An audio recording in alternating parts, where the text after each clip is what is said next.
మరిన్ని వీడియోల కోసం సబ్స్క్రైబ్ చేసుకోండి. అదేవిధంగా పక్కనే ఉన్న బెల్ ఐకాన్ని క్లిక్ చేసి వీడియో నోటిఫికేషన్స్ని పొందండి.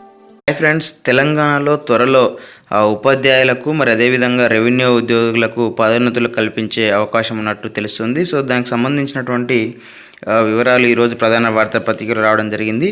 సో ఆ వివరాలు ఈ వీడియోలో మనము తెలుసుకుందాము. సో ఫ్రెండ్స్, ఇక్కడ మనం చూడవచ్చు ఉపాధ్యాయులకు వెంటనే ప్రమోషన్లు అని చెప్పేసి హెడ్డింగ్ ఇవ్వడం జరిగింది. సో మనకు సబ్ హెడ్డింగ్ చూసినట్లయితే జాక్టో మరి యుఎస్పిఎస్సిలకు విద్యామంత్రి సబితా హామీ అని చెప్పేసి మనకి ఇక్కడ ఇవ్వడం జరిగింది. సో వివరాల్లోకి వెళ్తే, రాష్ట్రంలో 4 ఏళ్లుగా నిలిచిపోయిన ఉపాధ్యాయుల పదోన్నతులను వెంటనే చేపడతామని, పండితులు, పీఈటీల ఉన్నతీకరణ సహా ఖాళీగా ఉన్న ప్రధాన ఉపాధ్యాయులు, స్కూల్ అసిస్టెంట్ పోస్టులకు పదోన్నతుల కాలపట్టికను త్వరలో ప్రకటిస్తామని విద్యాశాఖ మంత్రి సబితా ఇంద్రారెడ్డి మరి హామీ ఇచ్చినట్లు మనకు ఇవ్వడం జరిగింది. సో ఉపాధ్యాయ ఎమ్మెల్సీ నర్సిరెడ్డి ఆధ్వర్యంలో ఉపాధ్యాయ సంఘాల పోరాట కమిటీ మరి అదేవిధంగా ఉపాధ్యాయ సంఘాల సంయుక్త కార్యాచరణ సమితి భాగస్వామ్య సంఘాల ప్రతినిధులు సోమవారం మంత్రితో సమావేశమై వివిధ సమస్యలపై చర్చించినట్లు తెలుస్తుంది.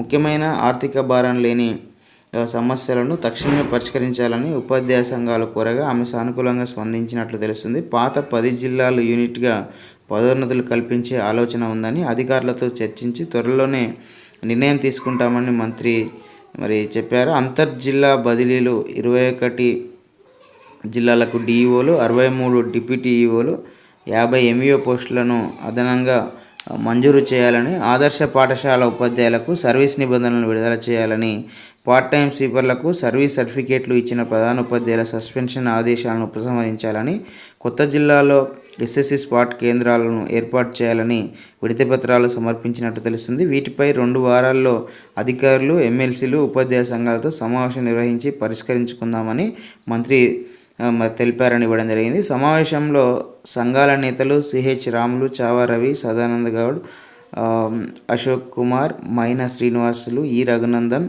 అదేవిధంగా రఘుశంకర్ రెడ్డి, రాధాకృష్ణ, జాడి రాజన్న తదితరులు పాల్గొన్నట్టు తెలుస్తుంది. ఈ సందర్భంగా పాఠశాల విద్యాభివృద్ధిలో విద్యా కమిటీల పాత్ర అనే అంశంపై ఈ నెల 24న నిర్మల్లో ఎస్సీ ఎస్టీ ఉపాధ్యాయ సంఘం నిర్వహించే విద్యా సదస్సు పోస్టర్ను మంత్రి ఆవిష్కరించినట్లు తెలుస్తుంది. సో మొత్తంగా మరి తెలంగాణలో గత 4 ఏళ్ల నుంచి నిలిచిపోయినటువంటి అయితే ఉపాధ్యాయ పోస్టులకు సంబంధించి ఉపాధ్యాయుల్లో ఉన్నటువంటి స్కూల్ అసిస్టెంట్, భాషా పండితులు, పీడీలు, అదేవిధంగా జిహెచ్ఎంస్, ఈ ఏదైతే గతంలో మనకు నెల ప్రమోషన్స్ అనేది ఉండేది విద్యాశాఖలో, కానీ మరి తెలంగాణ వచ్చిన తర్వాత 1 సంవత్సరం కాలం పాటు అంటే 2015లో ప్రమోషన్స్ ఇచ్చిన తర్వాత మళ్ళీ ప్రమోషన్స్ అనేది ఆగిపోయినటువంటి పరిస్థితి ఉంది. సో దానికి మనకు కారణం కూడా తెలిసిన విషయమే. ఏకీకృత సర్వీసులు అయిన తర్వాతనే ప్రమోషన్లు ఇస్తాము, వీలైనంత తొందరలో ఏకీకృత సర్వీసులు పూర్తి చేస్తామని ప్రయత్నించినప్పటికీ సో మరి ఆ ఏకీకృత సర్వీసులు అనేది ఇప్పటికి కూడా దానిపైన ఎలాంటి క్లారిటీ అనేది రాకపోవడం వల్ల సో అంటే జెడ్పీలో ఉన్నటువంటి వాళ్ళకు జెడ్పీ, అదేవిధంగా గవర్నమెంట్ అంటే వారి మేనేజ్మెంట్ వారిగానే ప్రమోషన్లు అయినా ఇవ్వాలని చెప్పేసి ఉపాధ్యాయ సంఘాలు అప్పటి నుంచి డిమాండ్ చేస్తున్నటువంటి పరిస్థితి ఉంది.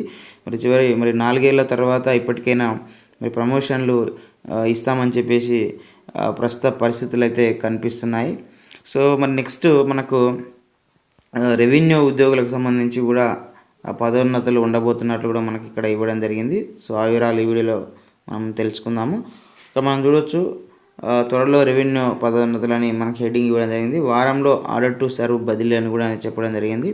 సో ఇక మనం వివరాల్లోకి వెళ్తే, రెవెన్యూ శాఖలో త్వరలో పదోన్నతులు చేపట్టేందుకు అధికారులు సిద్ధమవుతున్నట్లు తెలుస్తుంది. ఈ మేరకు చర్యలు మొదలు కానున్నాయి.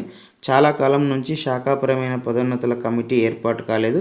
దీంతో డిప్యూటీ తహసీల్దార్ నుంచి తహసీల్దార్ నుంచి సబ్ కలెక్టర్ వరకు పదోన్నతులు నిలిచిపోయాయి. పదోన్నతులకు కావాల్సిన పోస్టులు కూడా దాదాపు 95 వరకు ఖాళీగా ఉన్నాయి. ఇటీవల ప్రభుత్వం రెవెన్యూ కార్యాలయాల భద్రత, మౌలిక వసతుల కల్పనకు ఆదేశాలు జారీ చేసింది. ఎన్నికల తిరుగు బదిలీలకు కూడా పూర్తి చేసింది. డిప్యూటేషన్లపై ఇతర శాఖల్లో పనిచేస్తున్న ఎన్నికల బదిలీపై వెళ్ళిన వారిని కూడా కొద్ది రోజుల్లోనే సర్దుబాటు చేయనున్నారు. జిల్లా పునర్విభజన సందర్భంగా ఆర్డర్ టు సర్వ్ కింద జిల్లాలకు కేటాయించిన వారిని వారం రోజుల్లో బదిలీ చేయనున్నారు. మరోవైపు సోమవారం టెస్రా నాయకులు మంత్రి శ్రీనివాస్ గౌడ్, అదేవిధంగా హైదరాబాద్ మేయర్ బొంతు రామ్మోహన్తో పాటు రెవెన్యూ శాఖ ప్రత్యేక ప్రధాన కార్యదర్శి సోమేష్ కుమార్లను కలిసి బదిలీలు, భద్రతపై తీసుకున్న చర్యలకు కృతజ్ఞతలు కూడా తెలిపినట్టు తెలుస్తుంది. సో తహసీల్దార్లు జిల్లాలో సర్దుబాటు కాగానే ధరణిలో సాంకేతికమైన సమస్యలన్నింటినీ తీరుస్తామని కూడా స్పష్టం చేశారని, తాము కూడా సీఎం ఆకాంక్షలకు అనుగుణంగా విస్తృత సేవలు అందిస్తామని హామీ ఇచ్చినట్లు టెస్ట్రా అధ్యక్షుడు వంగ రవీందర్ రెడ్డి, ప్రధాన కార్యదర్శి గౌతమ్ కుమార్లు విలేకరులకు తెలిపినట్లు తెలుస్తుంది.